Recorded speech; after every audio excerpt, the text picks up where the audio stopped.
nilai PNS pertama yakni akuntabilitas. Akuntabilitas Gus Dur terlihat pada tahun 2000 di mana tanpa rasa takut Gus Dur memecat Wiranto yang kala itu merupakan orang terkuat di militer karena dianggap menghalangi reformasi militer. Tidak hanya itu, bekerja sama dengan reformis dari militer yaitu Agus Wirahadikusuma, Gus Dur berusaha mereformasi militer dan mengeluarkan militer dari ruang sosial politik, termasuk membuka skandal yang melibatkan Dharma Putra, yayasan yang memiliki hubungan dengan Kostrad. Selain itu, di bidang budaya dan sosial, Gus Dur juga mengatasi masalah desintegrasi dan konflik antarumat beragama. Gus Dur juga memberikan kebebasan dalam kehidupan bermasyarakat dan beragama. Hal itu dibuktikan dengan adanya beberapa keputusan presiden yang dikeluarkan, yaitu Keputusan Presiden Nomor 6 Tahun 2000 mengenai pemulihan hak sipil penganut agama Konghucu. Nasionalisme Gus Dur mengatakan bahwa pribumi Islam yang perlu dilakukan sebagai upaya rekonsiliasi antara Islam dan budaya Indonesia agar budaya lokal tidak hilang.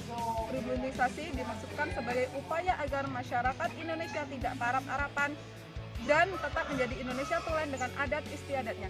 Gus Dur merupakan presiden yang berjuang memperjuangkan pluralisme dan demokrasi di Indonesia.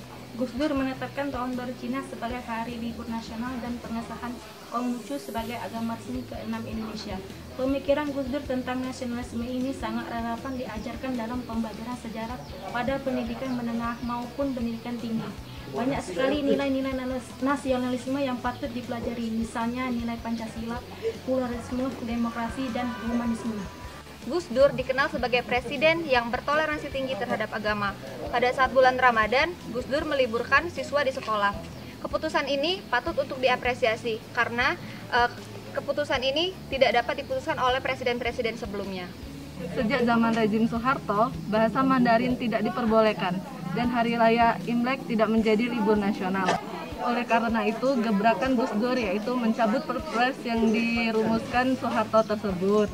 Gus Dur menjamin adanya perlindungan hak-hak individu dalam setiap agama. Nilai toleransi yang ditanamkan Presiden keempat Republik Indonesia itu sangatlah luar biasa karena mampu menyatukan keberagaman umat beragama. Abdurrahman Wahid atau yang biasa dikenal oleh masyarakat sebagai Gus Dur dikenal sebagai Bapak Pluralisme Indonesia karena dapat menyatukan seluruh lapisan masyarakat yang berasal dari berbagai latar belakang dan selalu mengedepankan toleransi. Kebijakan yang dibuat oleh Gus Dur yaitu dengan memberikan kewarganegaraan pada etnis Tionghoa di Indonesia. Beliau beranggapan bahwa Indonesia tidak hanya dimiliki oleh satu etnis saja, yaitu etnis Melayu, melainkan gabungan dari berbagai etnis. Hal ini masuk ke dalam indikator nilai komitmen mutu yang inovatif, adaptif, dan responsif yang bertujuan perbaikan berkelanjutan di Indonesia. Selanjutnya, kebijakan ini juga dinilai efektif dan efisien dalam kehidupan berbangsa dan bernegara di Indonesia yang masyarakatnya beragam sebagai bentuk komitmen mutu untuk mewujudkan kesatuan dan persatuan serta cita-cita bangsa.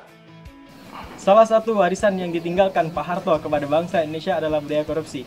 Maksudnya, saat itu korupsi telah meluas dan merasuk ke dalam masyarakat. Korupsi tidak terbatas pada mencuri uang, tetapi lambat laun juga mulai merasuk ke dalam mental, moral, dan cara pikir. Dengan demikian, terbukti usaha yang dilakukan Gus Dur untuk memberantas korupsi ini adalah mengajukan Soeharto ke dalam sidang pengadilan umum, termasuk juga Gus Dur mengajukan pernah menyerah sejumlah bukti korupsi kepada ke Yusuf Kala, kepada Ketua Umum PDIP Partai Golkar. Sebab nilai Yusuf Kala orang tidak bersih. Dengan demikian, Gus Dur mewacanakan penerapan konsep stick and carrot secara bertahap. Konsekuensi peningkatan penghasilan tersebut harus diimbangi dengan penegakan hukum yang tegas dan keras. Jika mereka masih berani korupsi, maka hukuman mati ataupun penjara sudah menghakimi mereka.